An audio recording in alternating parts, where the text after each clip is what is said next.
제가 지난번에 케냐 선교지 갔을 때 그 선교사님하고 카페에 가 가지고 커피를 한 잔 시켰어요. 커피 한 잔 시키고 그다음에 치즈케이크 한 조각에 시켰는데 아무리 기다려도 이 커피가 안 나오는 거예요. 한참 후에 커피가 나옵니다. 보통 커피하고 케이크 쪽 같이 와야 되는데 케이크 쪽은 안 나와요. 오겠지 그리고 커피를 마시는데 커피를 다 마셔도 케이크를 안 줘요. 뭐 하고 있나 그러고 가봤어요. 가봤는데 사람들이 앉아가지고 그냥 있는 거예요. 아니 저거 왜 이렇게 빨리 안 주냐고. 저거 진열장에 있는 거 케이크 한 조각 갖다 주면 되는데 왜 이렇게 뭐가 시간이 걸리냐고 그랬더니 그 종업원이 이렇게 얘기해요. 하라카 하라카 하쿠나 바라카 그래요. 이게 뭔 말이야. 어, 좀 화를 좀 짜증을 내고요. 들어와가지고 이제 한참 있다가 케이크 와가지고 먹고 이제 나왔어요. 그리고 이제 엠부를 가는데 이 나이로비에서 엠부까지 차로 한 3시간 반, 천천히 가면 4시간 정도 걸려요. 휴게소를 한번 들려야 돼요. 휴게소를 들려가지고 이제 있는데 기사가 안 오는 거예요, 기사가. 가야 되는데. 우리 거기 엠부에 약속이 있어가지고 빨리 가야 되는데. 그래서 어딨나 했더니 저기서요, 앉아서 티 시켜가 티 마시고 있는 거, 천천히. 그래서 빨리 좀 오라고, 우리 시간 들였다고 빨리 가자고, 빨리 오라고. 이분이 또 그래요. 하라카, 하라카, 하쿠나 바라카. 그래요. 그 제가 선교사님에게 저 말이 뭐예요? 저 하라카 하라카 하쿠나 바라카 저 말이 뭐예요? 그랬더니 그분이 이렇게 얘기해요. 아프리카 속담인데 빨리빨리 하면 축복이 없습니다 라는 뜻이라는 거예요. 빨리빨리 하면 축복이 없대요. 너무 느려요. 너무 느려요. 한국 사람들은요 주문하면 3분 이내에 안 나오면 화가 나잖아요. 근데 너무 느려요. 제가 그때 이런 생각을 해봤어요. 참 다르구나 사는 게. 환경과 문화와 또 시대별로 다르구나. 우리는 빨리빨리 해야 되는데 천천히 해야 되는 사람도 있고요. 다 다르게 살아요. 근데 여러분 이렇게 문화와 인종과 나라에 따라서 다르지만 어떤 환경과 문화와 시대에 따라서 다르지 않는 게 있습니다. 그 진리라고 하죠. 이게 뭐예요? 주님의 말씀이에요. 말씀은 환경에 따라서 시대에 따라서 문화에 따라서 바뀌지 않습니다. 다르지 않습니다. 언제나 동일하게 역사하는 게 하나님의 말씀입니다. 2000년 전에 역사하셨던 하나님의 말씀이 오늘 이 시간에 우리 예배 속에 그대로 역사할 줄 믿습니다. 그 믿음 가지고 오늘 하나님의 놀라운 하나님께서 예배하신 축복을 받고 돌아가는 예배자가 되시기를 다시 한번 주의 이름으로 축원합니다. 오늘은요 예수님이 나인성이라고 하는 곳에 들어갈 때 있었던 일입니다. 이 나사렛에서 나인성까지 한 100리 정도 되는 거리인데요. 예수님이 제자들과 무리들과 함께 나인성 안으로 들어가고 있었어요. 그때 마침 나인성 안에서 나오는 무리와 만나게 됩니다. 어떤 무리냐면요. 장례 행렬을 하는, 장례를 하기 위한 장례 행렬과 만나게 되는 거예요. 예수님이 그 장례 행렬을 보고요. 또 그 속에서 슬피 우는 이 과부, 죽은 자의 어머니죠. 어머니를 불쌍히 여기고 거기 가서 그 관에 손을 얹고 죽은 아들 살려서 어머니에게 돌려보냅니다. 아들이 죽어서 슬프고 괴로워하던 이 어머니가 아들이 살아나니까 얼마나 기쁜지 몰라요. 그리고 이 소문이 유대아 온 사방에 다 퍼졌다. 이게 오늘 본문의 내용입니다. 여러분, 이 본문의 내용에서 주님이 우리에게 주시는, 성경이 우리에게 주시는 영적인 메시지가 있어요. 오늘 특별히 저는 14절에 보게 되면 예수님이 가까이 가서 그 관에 손을 대니 맨 자들이 섰더라. 이 말씀이 제 마음에 많이 옵니다. 여러분, 지금도 그렇지만 옛날 이스라엘은요, 사람이 죽으면 세마포로 싸서 관에 눕힙니다. 그런데 관에 뚜껑이 없어요. 그냥 뚜껑 뚫린 관에 시신을 눕히고 그걸 그대로 장지에 가가지고 장례를 지내는 게 이 이스라엘의 장례 문화입니다. 예수님이 이제 그 장례 행렬에 가가지고 관에 손을 댔어요. 이 관에 손을 댔다는 이 말은 이 시신을 만졌다는 말이에요. 근데 여러분, 민수기 19장 11절에 보게 되면 이런 말씀이 있습니다. 사람의 시체를 만지지 마라. 이는 부정한 것이니. 율법에 의하면 시신을 만지지 말라는 거예요. 근데 예수님이 오늘 시신을 만지고 있어요. 여러분, 왜 예수님이 이 시신을 만졌을까요? 예수님이 율법을 몰라서 시신을 만졌을까요?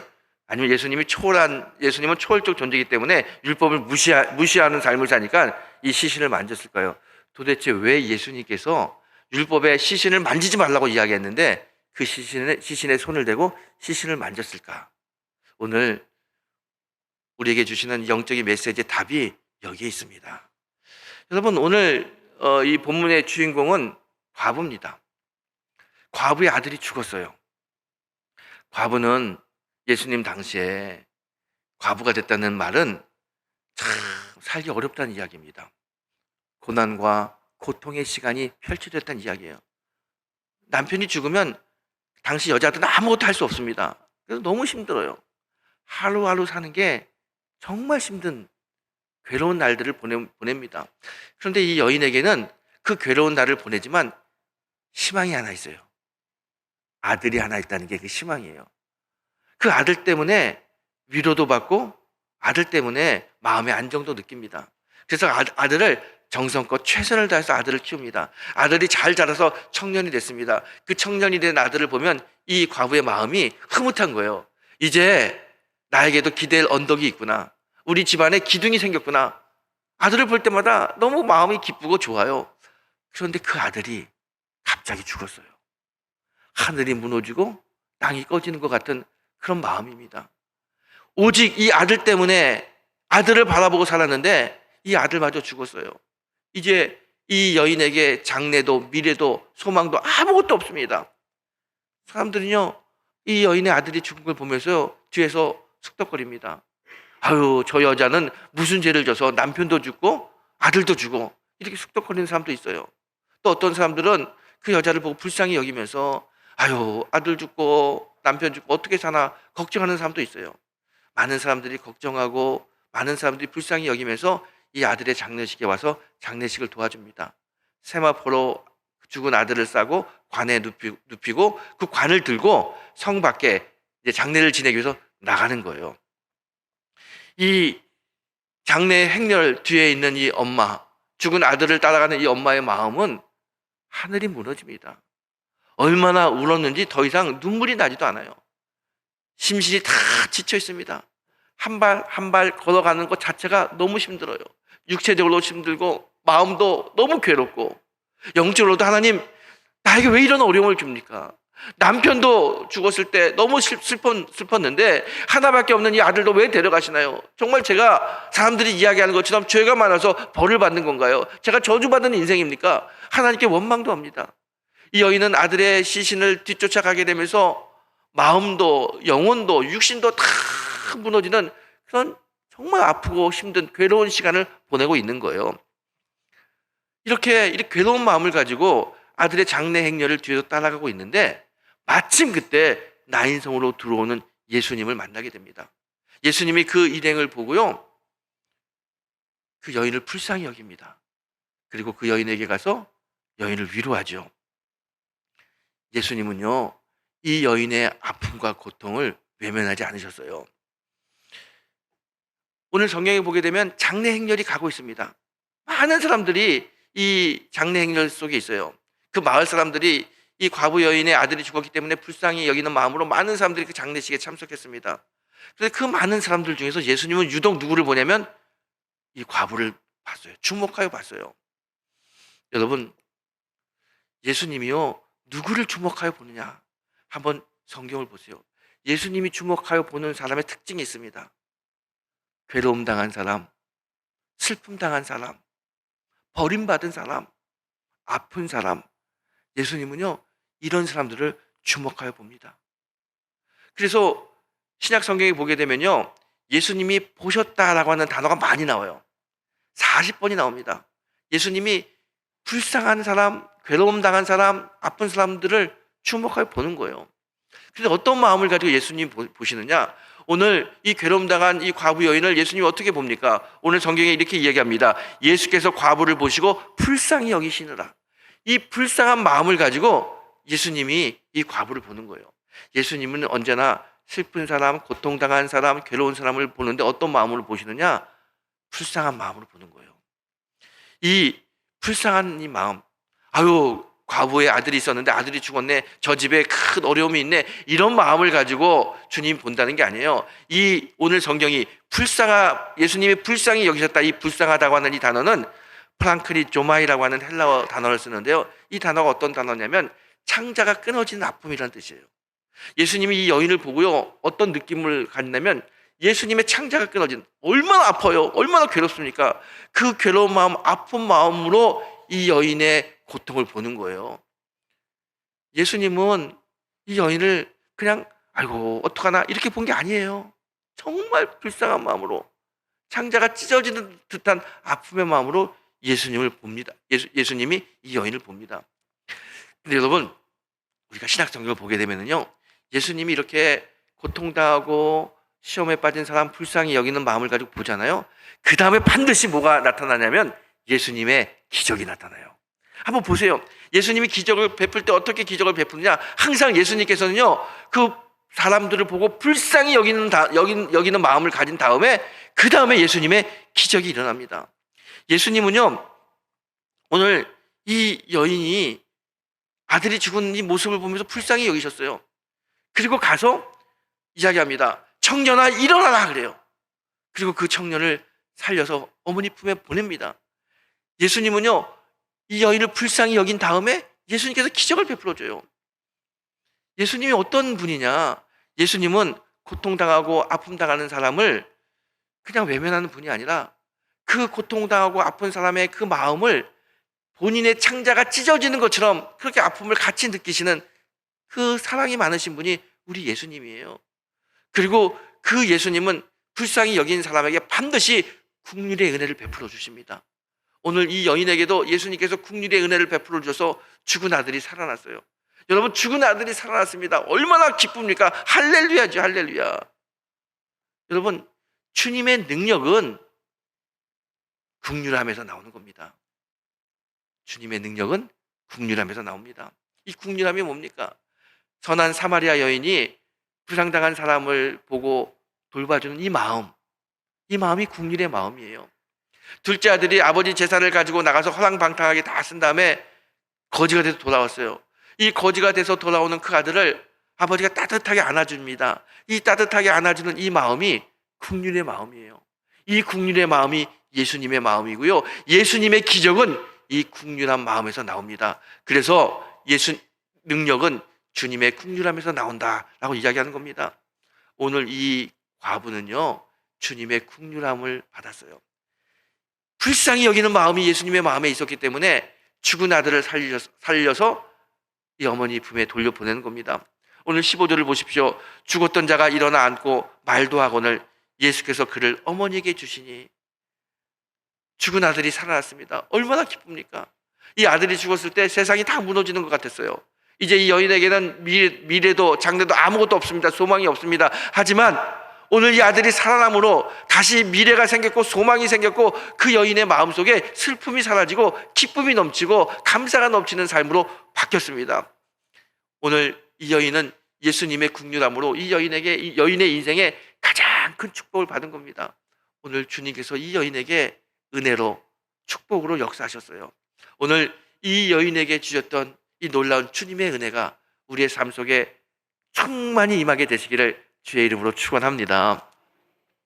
여러분, 우리의 현실은 지금 어떻습니까? 여러분의 삶이 지금 어떠나요? 우리의 삶도 참 힘들어요. 아마 요즘 힘들지 않은 사람이 아무도 없을 겁니다. 건강의 문제, 재정의 문제, 또 가정의 문제, 여러 문제 때문에 참 힘듭니다. 열심히 살아보려고 애썼지만 점점 어려움을 당하는 우리들의 현실 속에서 우리가 좌절하죠. 근데 여러분, 성도가 어려움을 당하는 게 이게 부끄러운 게 아니에요.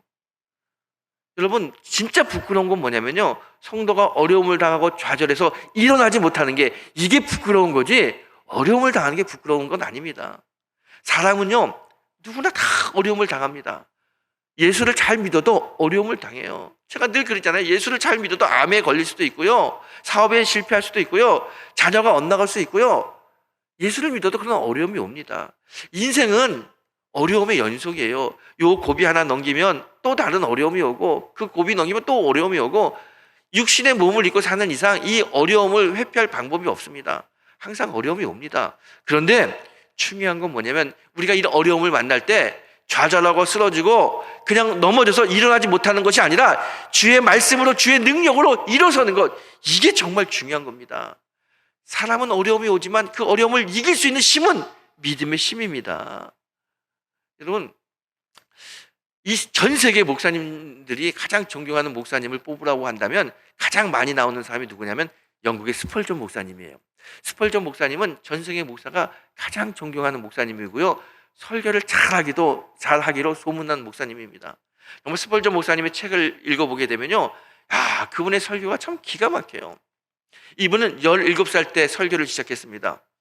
그리고 20살 때 런던의 큰 교회, 6천 명이 넘는 교회에 담임 목회를 할 정도로 아주 능력이 뛰어난 분이에요. 어느 날 이분이 이제 설교를 하고 있는데, 예배를 주관하고 있는데 갑자기 뒤에서 불이야 그래요. 누가 장난으로 거짓말한 거예요. 근데 예배를 드리다가 갑자기 뒤에서 불이야 그러니까 사람들이 놀래가지고 막 뛰어나가다가 서로 엉켜서 넘어지는 바람에 많은 사람이 다치고 죽는 사람도 생겼습니다. 이 스펄전 목사가 너무너무 놀란 거예요. 이게 트라우마가 돼가지고요, 공황장애가 옵니다. 강대상에 설 수가 없어요. 설교자인데 설교할 수가 없는 거예요. 너무 설교에 단에 서게 되면 가슴이 뛰어가지고 설교를 할 수가 없어요. 우울하고 괴롭고, 그러다 보니까 육신도 너무 약해지는 거예요. 육신도 몸도 마음도 다 지쳤습니다. 이 상태로 도저히 목회를 할 수 없어요. 그래서 스펄전 목사가 담임 목사직을 사임합니다. 그리고 시골로 내려가요. 시골에 내려갔지만 그의 육신도 그의 마음도 여전히 괴로워요. 어느 날 이 괴로운 마음을 가지고 주일날 시골 교회에 예배 드리러 왔어요. 저 뒤에 앉아서 예배를 드리고 있는데 젊은 전도사가 설교를 하고 있는데 가만히 들어보니까 자기가 했던 설교야. 스펄전 목사님의 설교를 그냥 그 젊은 전도사가 똑같이 하는 거예요. 근데 뒤에서 앉아서 그 설교를 듣는데 갑자기 은혜가 되는 거예요. 자기가 한 설교인데 은혜가 돼요. 얼마나 은혜가 되는지 눈물도 나고 큰 은혜를 받습니다. 이 서양 교회를 가게 되면요, 목사님이 설교를 한 다음에 은혜 받은 사람 앞으로 나오세요. 그리고 앞에서 나오면 안수를 해줘요. 이걸 알탈콜이라고 하는데 이렇게 나오라고 초청합니다. 이 젊은 전도사 설교를 다 마친 다음에 오늘 은혜 받은 사람 안수해 줄 테니까 앞으로 나오세요 그래요.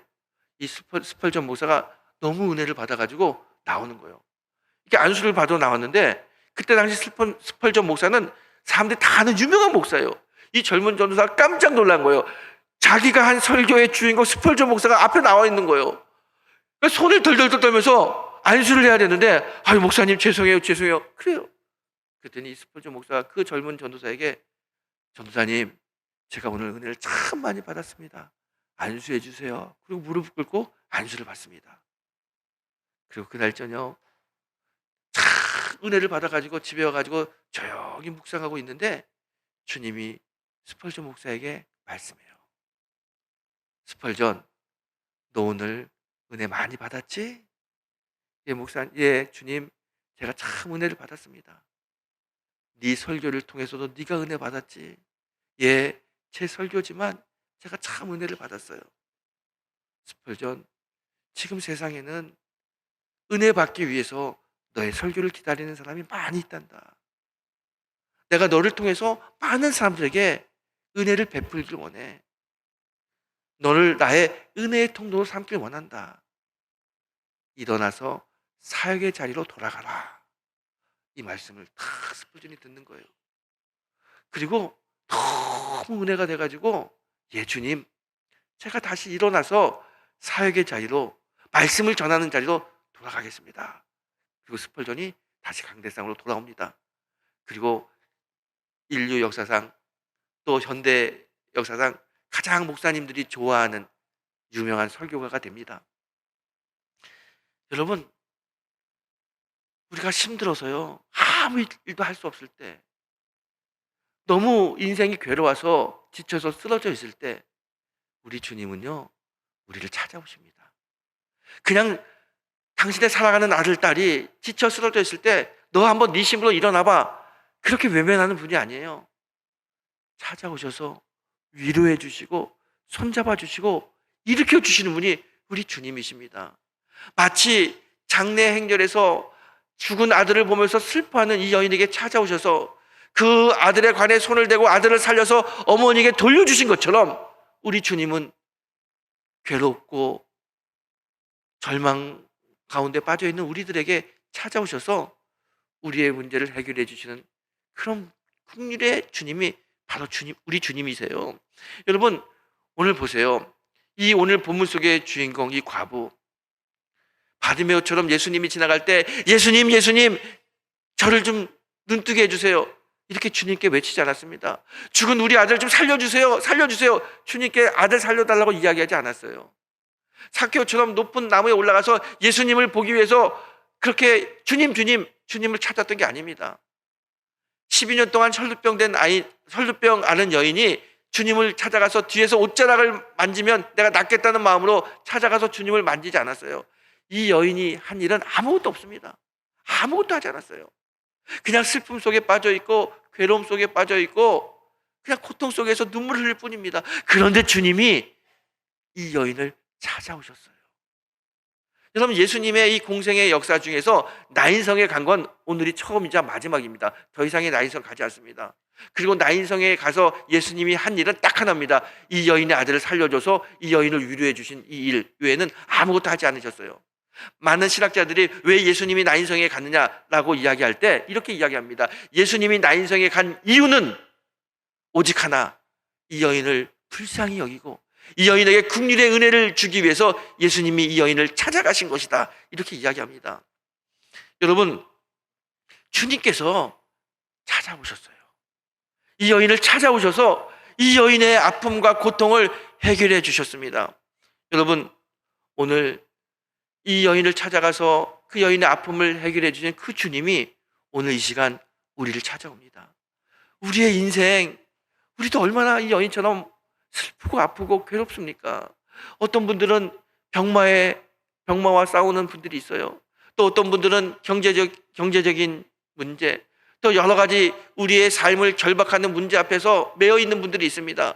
오늘 주님이 그 결박을 풀어주려고, 그 고통 속에서 우리를 해방시켜 주려고 오늘 2000년 전에 이 여인에게 역사하셨던 그 주님이 오늘 이 시간 우리의 예배 자리에 찾아오십니다. 그리고 오늘 이 부족한 종을 통해서 그 옛날 청년아 일어나라라고 하신 말씀을 오늘 부족한 종을 통해서 말씀하십니다. 우리에게 말씀하십니다. 일어나라, 일어나라.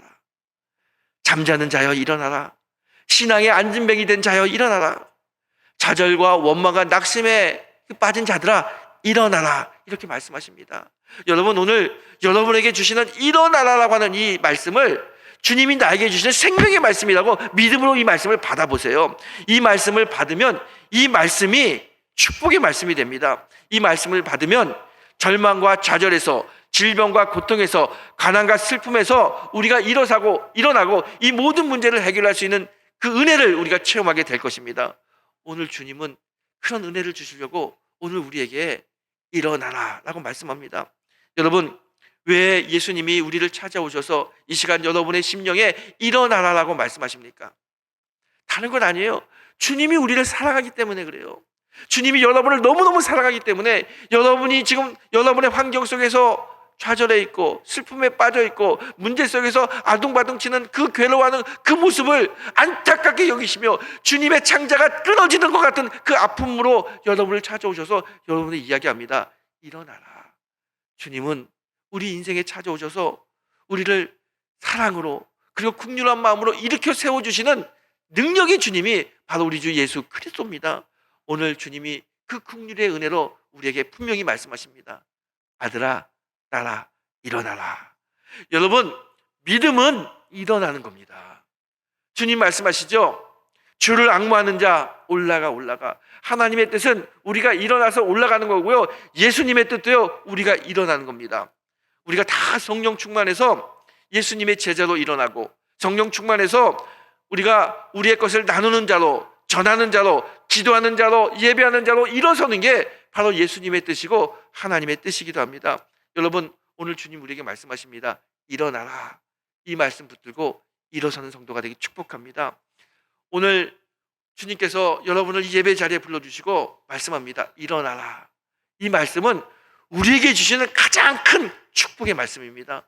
오늘 주님 우리에게 축복 주시려고 일어나라고 말씀하셔요. 이 말씀 붙들면 주님의 축복이 우리에게 임합니다. 이 말씀에 능력이 있습니다. 그 옛날 회당장 야이로의 딸이 죽었을 때 예수님이 그 집에 가서 딸아 일어나라 달리다 쿰 그랬더니 이 딸이 일어났어요. 예수님의 제자 베드로가 다비다가 죽었을 때 다비다의 집에 가서 다비다야 일어나라 그랬더니 그 다비다가 일어났어요. 오늘 주님이 우리에게 똑같이 이야기합니다. 사랑하는 아들아, 사랑하는 딸아, 일어나라. 질병으로부터 일어나라. 그 고통으로부터 일어나라. 좌절로부터 일어나라. 주님 말씀하십니다. 주님의 말씀에 능력이 있습니다. 일어나라고 하는 이 주님의 말씀 속에 예수의 능력이 이 말씀 속에 있습니다. 오늘 주님이 그 능력을 우리에게 베풀어 주시려고, 그 능력을 우리에게 주시려고 여러분에게 분명히 말씀합니다. 사랑하는 아들아, 사랑하는 딸아, 일어나라.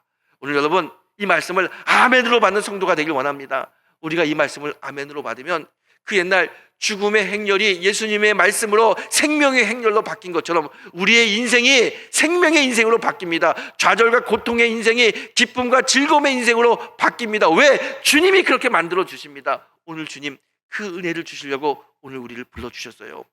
사랑하는 성도 여러분, 오늘 주님이 여러분의 심령에 하시는 말씀을 들으십시오. 사랑하는 아들아, 딸아, 일어나라. 아멘입니까? 아멘이죠. 여러분, 아멘으로 이 말씀 붙들고 여러분의 인생의 괴로움 속에서 좌절과 고통 속에서 일어나서 하나님의 영광을 드러내는 귀한 성도가 되시기를 주의 이름으로 축원합니다.